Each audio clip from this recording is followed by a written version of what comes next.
Assalamualaikum warahmatullahi wabarakatuh. Kembali lagi bersama saya Raffi Fathia Aulia. Pada kesempatan kali ini saya akan membahas soal ujian akhir semester Sistem Basis Data Universitas Cyber Asia. Sebelum kita membahas soalnya, baiknya kita akan lebih mengetahui apa sih itu IRD atau Entity Relationship Diagram atau diagram hubungan entitas. Adalah sebuah diagram yang digunakan untuk perancangan suatu database dan menunjukkan relasi atau hubungan antara objek atau entitas berserta atribut-atributnya secara detail. Dengan menggunakan IRD, sistem database yang sedang dibentuk dapat digambarkan dengan lebih terstruktur dan terlihat lebih rapi. Yang pertama, untuk entitas ini terdapat dua hubungan. Yang pertama, hubungan entitas dan relasi. Entitas dapat berupa suatu yang nyata atau abstrak, atau bisa disebut dengan suatu konsep. Secara lebih rinci, menurut Hopper dan kawan-kawan pada 2005 menjelaskan bahwa entitas dapat berupa seseorang, sebuah tempat, sebuah objek, sebuah kejadian atau suatu konsep. Sedangkan relasi di dalam mode IR merupakan hubungan atau keterkaitan antara beberapa entitas. Sebagai contoh, bahwa entitas mahasiswa memiliki relasi dengan entitas dosen dalam hubungan yang mencerminkan bahwa seorang mahasiswa memiliki dosen pembimbing. Nah, ini contoh soalnya. Kita akan analisis hubungan antara customer, order, product, item, supplier, dan shipment. Nah, kita mempunyai 6 entitas. Yang pertama entitas supplier, yang kedua entitas shipment, yang ketiga item, yang keempat produk, yang lima order, dan yang terakhir ada customer. Dan ada juga 6 hubungan, yaitu include, send, supplies, use in, request, and submit. Untuk entitas ditandai dengan persegi panjang, dan untuk relationship ditandai dengan ketupat, atau bisa dengan ketupat ini ya. Untuk mengerjakan ini saya pisah atau saya pecah terlebih dahulu untuk memudahkan pengerjaannya. Nah, di sini supplier yaitu pemasok bahan baku. Item di sini adalah bahan baku yang disediakan atau dibeli. Dan shipment pengirim bahan baku. Produk yaitu produk yang dibuat. Di sini contoh soalnya adalah perusahaan mebel. Order yaitu transaksi pemesanan, dan customer pembeli produk. Nah, di sini ada simbol kardinalitas relasi. Untuk simbol ini dibilang adalah zero to many. Yang kedua ada one to many. Yang ini one to one. Yang ini adalah zero to zero. Nah, yang pertama saya akan jelaskan hubungan customer dengan order, yang dimana dengan relasinya submit. Kardinalitas untuk customernya ini one to one, dan untuk kardinalitas order ini yaitu zero to many. Untuk membaca dari customer to order, bisa dibilang satu orang atau satu perusahaan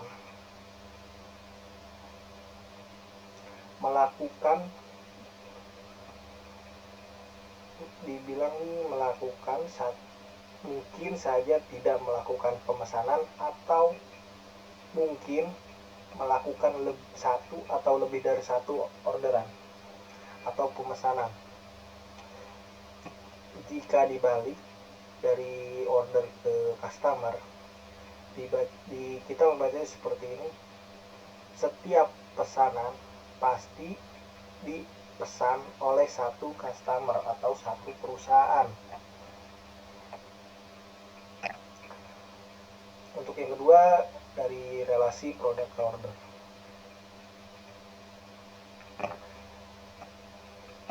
Di sini ada relasi atau hubungannya adalah meminta, request. Jadi dengan produk ini kita punya relasinya one to many atau satu ke banyak. Sedangkan order sini zero to many. Jadi keterangan dari misalnya kita bacanya dari produk ke order, setiap kita baca dari order ke produk, jadi setiap pesanan yang dipesan sebelumnya oleh customer meminta satu atau lebih dari satu produk. Produk di sini yaitu mebel. Jadi setiap orderan meminta satu atau lebih dari satu produk. Dan untuk jika kita baca dari produk ke order, setiap order atau setiap produk sini mebel mungkin saja belum dipesan, karena di sini zero to many berarti kemungkinan belum dipesan atau sudah dipesan satu atau mungkin lebih dari satu. Lalu yang di sini dari item dan produk kita memiliki entitas item dan ini produk, entitas produk dengan relasinya adalah use in dengan kardinalitasnya one to many untuk item dan untuk produk itu one to many. Untuk cara membaca ininya, diagram ini kita coba untuk baca dari produk ke item. Jadi setiap produk menggunakan satu atau mungkin lebih dari satu item atau bahan baku. Sedangkan untuk kita membaca dari item ke produk, setiap item digunakan satu produk atau mungkin lebih dari satu produk. Mungkin di sini untuk membuat produknya ini, untuk membuat bahan baku membutuhkan beberapa item untuk membuat satu produk atau satu mebel. Selanjutnya di sini ada hubungan antara supplier dan item dengan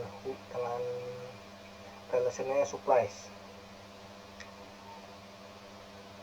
Di sini item mempunyai kardinalitas zero to many dan untuk supplier one to many. Cara membacanya kita mulai dari supplier. Jadi setiap supplier menyuplai atau menyediakan, mungkin atau tidak menyediakan item, atau mungkin menyediakan item satu atau lebih dari satu item atau bahan baku. Kemungkinan atau bisa disebut supplier A mungkin saja tidak menyediakan bahan baku A, atau mungkin supplier tersebut menyediakan item A lebih dari satu. Ketika untuk membaca dari item ke supplier, membacanya setiap item disediakan oleh satu supplier atau lebih dari satu supplier. Kemungkinan item A ini mungkin saja disediakan oleh supplier A, supplier B, atau supplier C yang menyediakan item A. Lalu ada relasi shipment dengan item. Shipment di sini berarti pengirim barang, lalu itemnya bahan baku. Dan untuk relasinya di sini untuk shipment ini dan item adalah include. Mungkin include di sini adalah termasuk atau di dalam pengiriman.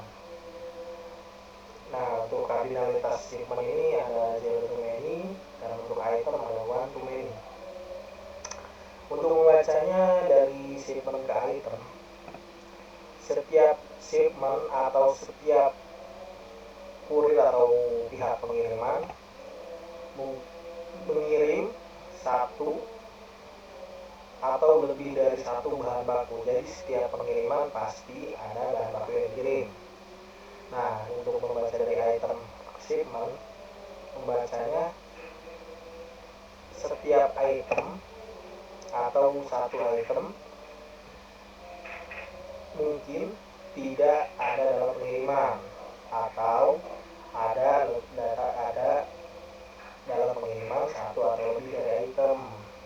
Jadi kemungkinan dalam salah satu pengiriman itu shipment A tidak mengirim item A dan begitu.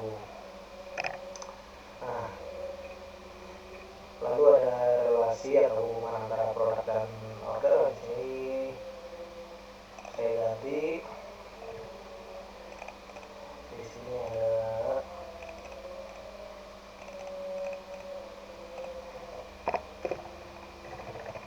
supplier to shipment. Oke. Nah, hubungan antara supplier dan shipment di sini karena atas ini sini relasinya adalah send mengirim. Maksud mengirim di sini adalah supplier mengirimkan ke pihak ekspedisi atau pengirim barang. Untuk kardinalitasnya di sini ada one to one dan di sini ada zero to many. Kita mencoba membacanya dari supplier ke shipment. Satu supplier mengirim atau melakukan transaksi pengiriman, mungkin saja belum mengirim atau mengirim lebih dari satu atau lebih dari satu, mungkin mengirim beberapa item dari supplier ke sini. Dan untuk membaca dari shipmentnya yaitu setiap pengiriman sudah pasti dikirim oleh satu supplier. Jadi pengiriman A dikirim oleh supplier A, untuk pengiriman B dikirim oleh supplier B, seperti itu. Sekian penjelasan dari saya, kurang lebihnya mohon dimaafkan. Wassalamualaikum warahmatullahi wabarakatuh.